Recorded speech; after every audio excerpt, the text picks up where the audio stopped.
everyone, welcome to Pearl's Kitchen.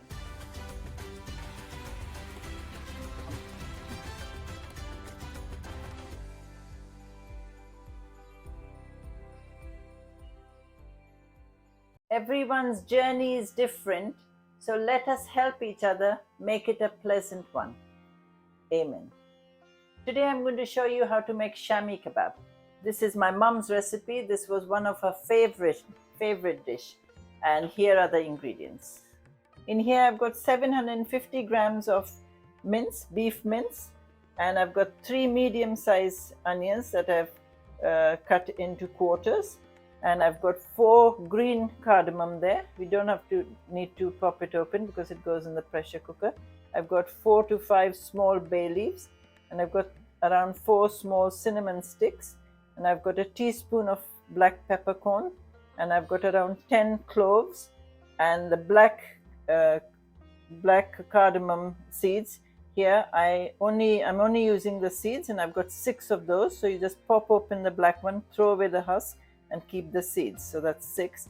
And I've got a teaspoon of jeera, that's cumin seeds, and I've got a tablespoon of dhania seeds, that's coriander seed. I've got around 6 to 8 red dried chilies and 2 green chilies. And in here it's got 1 heaped tablespoon of ginger garlic paste. We'll need salt as well. And in here I've got 1 cup of gram dal, that's chana dal, which you have to soak overnight. So wash it and soak it. It's better to soak it overnight, or at least it needs soaking for 4 hours. So that's already washed and soaked. And I've got 2 tablespoons of ghee in here, and I've got half a teaspoon of garam masala, half a teaspoon of kebab masala, and I've got 1 egg, and I've got 3 green chilies. I've got 4 or 5 leaves of mint, and I've got some green coriander. We need lots of green coriander. I'll add some more because I ran out of coriander, and I'll add some more from the freezer, and we need some water. Okay, I'm using a pressure cooker, so I'm going to boil all this in the pressure cooker. If you don't have a pressure cooker, it's okay. You can use it in a pot. So I've put the mince in here, and now we basically add everything. Add the onions, add the green and red chilies, or everything that's on this plate you put in here.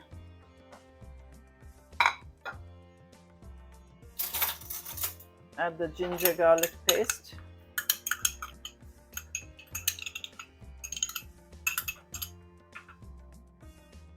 Add the chana dal.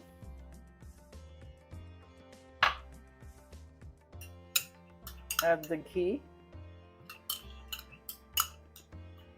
That was 2 tablespoons of ghee in there.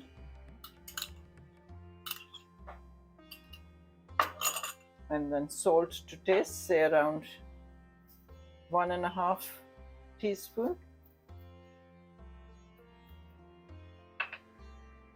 And then you take a cup of water and put the water in there. And that's it. Now we're going to put the pressure cooker lid on.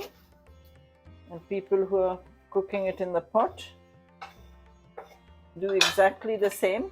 Now what we're going to do is put the lid on and put the gas on, and then you wait. As soon as you hear the first whistle, you just check 15 minutes on a medium flame, and then put it off. And the people who are cooking it in a pot, you just have to cook the mince till all the water is dried up. Okay, mince has had 15 minutes. I've just opened the pressure cooker, and then you have to have a look and see if there's any water in there. There's a little bit of moisture in there, so we need to dry that out. So it will take another 2-3 minutes. I'm not going to put the lid back on. I'm just going to dry it off without the lid. And then that's it. As soon as the water is dried, we need to let it cool down, because then we need to grind it off. Okay, now our mince is cooled down. I've taken it out of the pressure cooker. That's how it should look like. But what I did is just took out the bay leaves. We don't want to grind the bay leaves, but the rest of the garam masala and the chilies and everything else is still in there. So you just have to use the grinder now. Because when I was a little girl, I remember my maid used to grind it on the silbatta. People in India know what a silbatta is. But today we've got electric grinders. Oh, there's another bay leaf. So make sure you take the bay leaves out. So just scoop up 2 spoonfuls at a time, and then just keep grinding it. Every time you finish grinding it, keep it in a tray, and then I'll show you what to do. Okay, our mince is all ground. That's how it should look like, the texture. Beautiful texture. And so now we have to add the kebab masala and the garam masala. And then you can add the mint leaves and the chili leaves. You see, I've added some more green coriander from my freezer. And now you just bind all this together.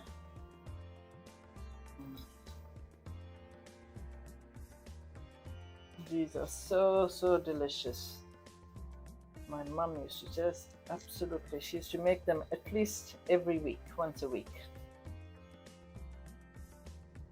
And then that's the egg, 1 beaten egg. I'm sure I gave that to you in my ingredient.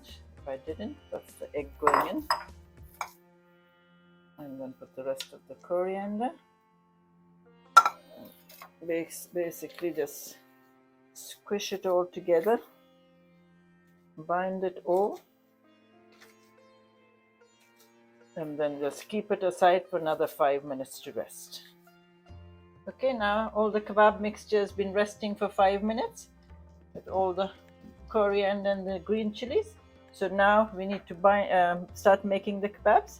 I've washed my hands, so just take some oil in your hands, little bit, and you can make any sizes you want. Take like a golf ball size, and then just start tapping it together.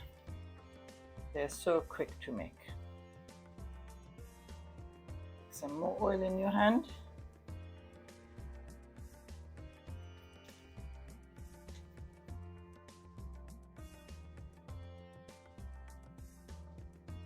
If your hand's already oily, you don't need to put oil all the time.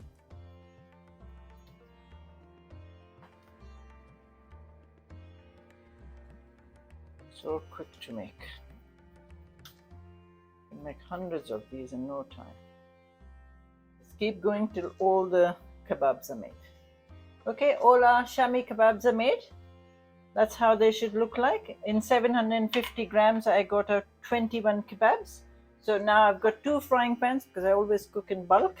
So I've got 2 frying pans going. They don't have to be deep fried, they have to be shallow fried. So I've got around 2 tablespoons of oil in each. And as soon as the oil gets hot, all you have to do is just start putting the kebabs.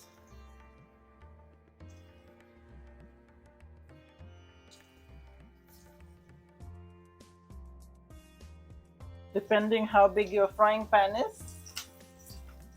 So I've got 6 in there, and I can easily put 6 in here as well.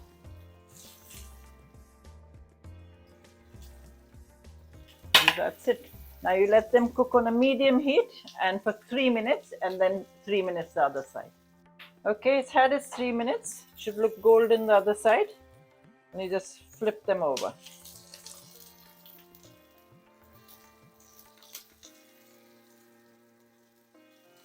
How they should look like. And now let it cook 3 minutes the other side. Same on this one.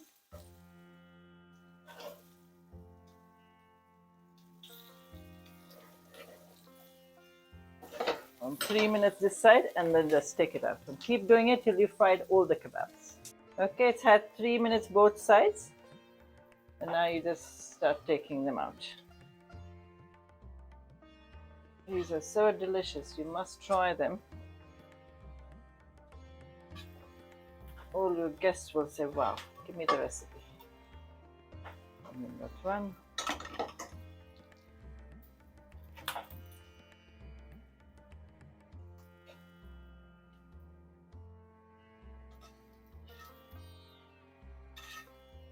So now what we need to do is just take a kitchen towel, kitchen paper, and just remove all the excess.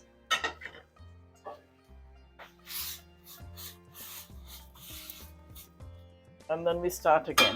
Again, just put 2 teaspoons of oil in there and 2 in there. That's a bigger one. And that's it. The frying pan's already hot, and you keep going.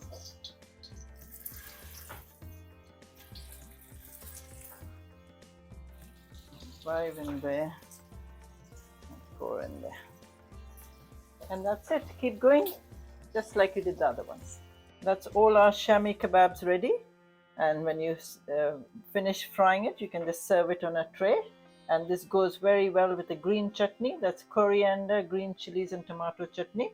And you'll find the link of this chutney in the description box because I've made it before. And these kebabs actually go very well. You can eat it with paratha. You can eat it on its own with the chutney, with parathas, with puris. But also one thing, it goes very well with the bread roll or a bun. You cut it open, put butter, put a kebab, and then put chutney on the top layer of the bun and some mayonnaise, and oh, it's really, really delicious. So go and try it with everything. I'm sure you'll like it. Don't forget to write on the description box what you think of these Shami kebabs, and I shall go and enjoy this, and I'm going to give some to my friends as well. And I shall see you next week or next time with some more delicious cooking.